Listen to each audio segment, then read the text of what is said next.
Hey, my name is Draft Raw, going live for the 32 for 32 series. I'm excited right now. I know I don't sound excited, but I am excited right now. This is huge for me right now, just going live.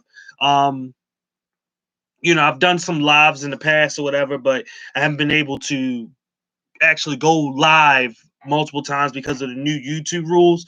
But I got a computer, which now I can go live. So here we go. This is the 32 for 32 series for the Cleveland Browns. And if you've been following this series, I've already done the NFC North, and now I'm in the AFC North. I've done the Pittsburgh Steelers. I've done the Baltimore Ravens. And now it's time for the Cleveland Browns. So without further ado, here we go.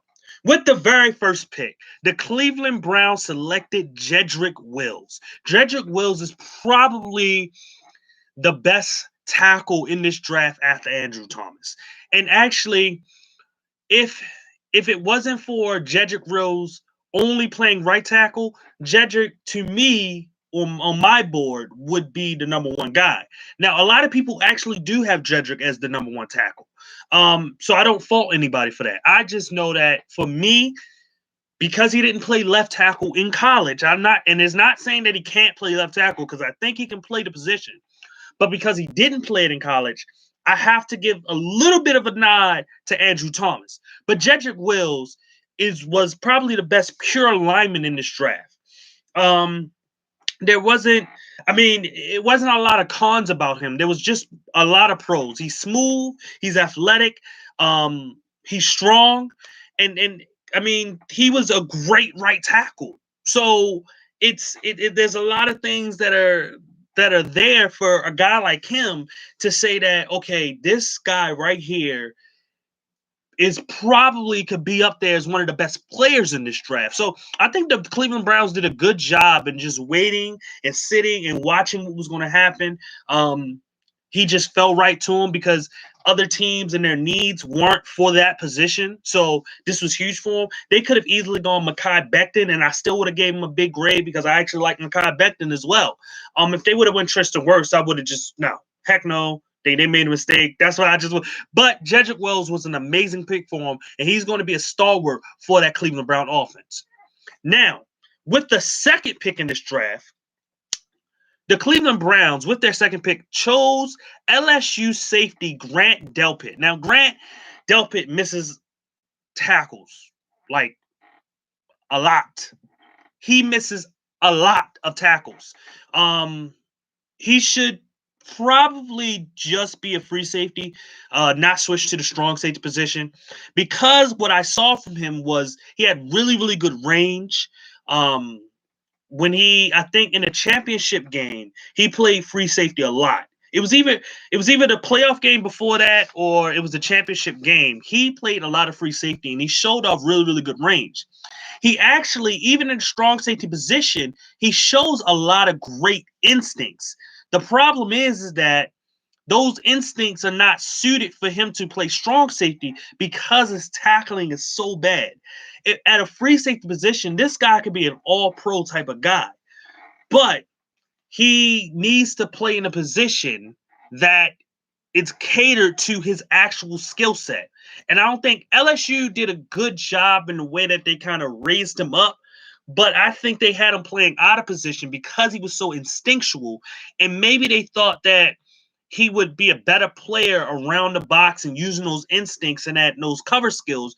But the problem is that you hinder what he actually is. And that is a deep range cover sideline and sideline down the field free safety, like what you would see with Earl Thomas or Ed Reed or Malik Hooker, just to name even a younger guy that's in the NFL, or Kevin Byard, that's what type of free safety is. So I think that this was a very, very solid pick because technically as a free safety, this guy's a first-round pick.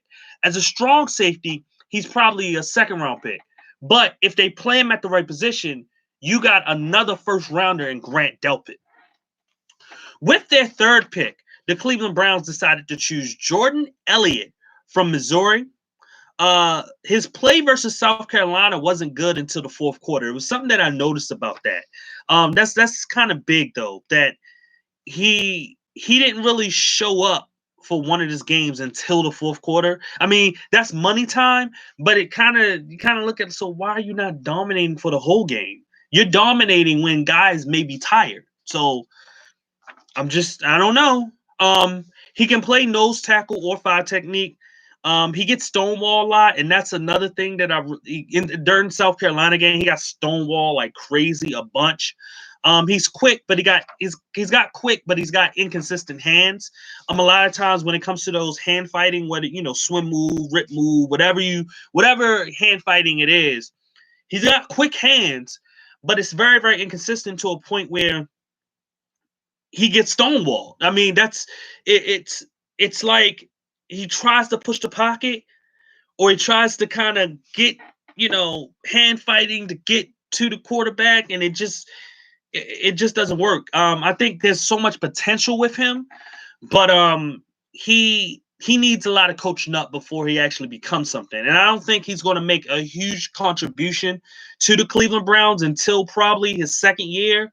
But this is a guy that, that's the coronavirus is going to hurt him, especially because he needs to be in camp to learn all the stuff that he can. Unless he can soak it up like a sponge, which, I mean, looking at his play in college, it didn't seem like he soak it up like a sponge so quickly. But unless he does that, I don't think he's going to be a big contributor, but I think he's still a good player that the Cleveland Browns decided to get. With their next pick, they also in the third round, they chose LSU linebacker Jacob Phillips. Wasn't a huge fan of Phillips. I wasn't a huge fan of neither him or Michael Divinity of LSU. Actually, none of the linebackers I was a huge fan of. I would say Patrick Queen I was a little bit more in favor of, like, okay, he's a solid linebacker, but I think he would still need another year. But with Jacob Phillips, I just see a lot of athleticism, but I don't see the play. I don't see the instincts. I don't see everything that you want to see from him. Honestly, he's just an athletic traits guy that, if he starts to get smarter and more instinctual with the game of football, he could be really, really good. So it's a kind of high risk, high reward type situation. But to me, I wouldn't take that risk for guys that are like that are just straight up athleticism. I don't care who you is, because the bar, what happens is that history tells us that those guys tend to not work out in the NFL. And if they do work out, they're just special teamers. They're nothing more than just a regular special teams guy. So it is what it is. Then with their next pick, in the fourth round, they chose Harrison Bryant from Florida Atlantic, I believe. The notes that I wrote about him, he's a good route runner. He's got okay hands, not an inline tight end. And what I mean is that he's more of a kind of split out wide type of tight end. He's not a guy that you would put right next to the tackle, with his hand on the dirt. He's not that type of tight end. He needs to improve his blocking a lot. He's not that great of a blocker neither. And for a small school guy, for him, that's all he has is, like, he's a good route runner and he has okay hand, he's solid hands. The rest of the tight end stuff is just kind of like, well, how can you be a starter for the team if you can't block? So he needs to improve on being a better blocker. But overall, I think this is a solid pick for them. They already picked up Austin Hooper in free agency.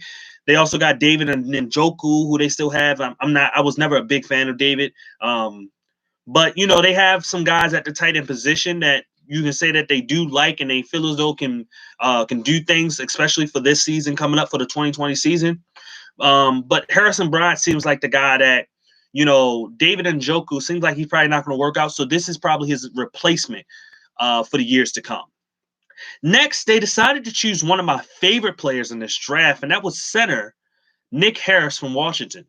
Powerful, aggressive, high energy, moves well, and he's very gritty. And the biggest thing is that, you talking about a fifth rounder, this guy's underrated. I think that his lack of size and length really hurts him. He's like only 6'1". I think he only has like 30-inch or 31-inch arms. So it's, that lack of length really hurts him.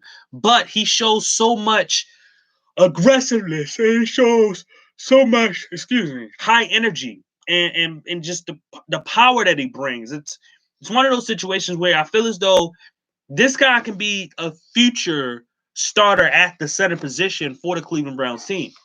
Do not get rid of this guy. And I promise you, at least by the second year, he's going to be a big-time starter for the Cleveland Browns. And then with that very last pick is probably the most underrated pick in this draft. And the reason was, I wouldn't say it's underrated, but it's one of those situations where this guy is only picked in the 6th round because of his quarterback play. And it wasn't fair to him. This is a 5-star recruit. Maybe he was a 4-star, but I believe he was a 5-star recruit. This guy is one of the most athletic, gifted receivers that was in this draft. He reminds me a little bit of Mike Williams that came out of Syracuse back in 2010 that got drafted in the 4th round by the Tampa Bay Buccaneers. He reminds me of him a little bit. And the reason being is because it's this natural athleticism that he has, the speed that he brings, the hands, the quickness, all of the stuff that would say he was a 1st-round receiver. Mike Williams had the same thing, and his problem was he had an attitude problem. He had a character concerns, and so he drops to the 4th. I don't understand why Donovan Peoples-Jones dropped to the 6th round. His quarterback, like I said, his quarterback play was absolutely terrible. But this guy, to me, I had him in my top, I wouldn't say 5. I had him in my top 6 receivers in this draft. This guy is an absolute steal for the Cleveland Browns. And look, I'm a Ravens fan, so I hope that he doesn't turn out to be good. But in the back of my mind, I know this guy's going to be absolutely beastly. Especially with Jarvis Landry and Odell Beckham. The other person that will get is going to be him. And I'm telling you, Cleveland Brown fans, y'all got yourself one. I know y'all know y'all got yourself one. This guy, he's a dog. This guy, he can play. So anyway, that was the last pick in the draft. I think anybody that was watching this, more 32 for 32 videos will be coming out, obviously, each and every day, 32 days straight. So keep in tune, keep watch. In the description box below, I'm going to put in some of the past 32 for 32 series videos. And you can also see that there will be there's a section where I actually put the order that I will go into. So if you're watching this series and your team hasn't come up, the order is right there. So you can kind of see when videos will drop. I would be going, the North first. And I forgot the second one I'm going through, but it's going to be NFC first and maybe the NFC East. I may be wrong, but it's going to be one of them. So anyway, I thank anybody for watching. Once again, my name is Draft Raw, and I thank you. Goodbye.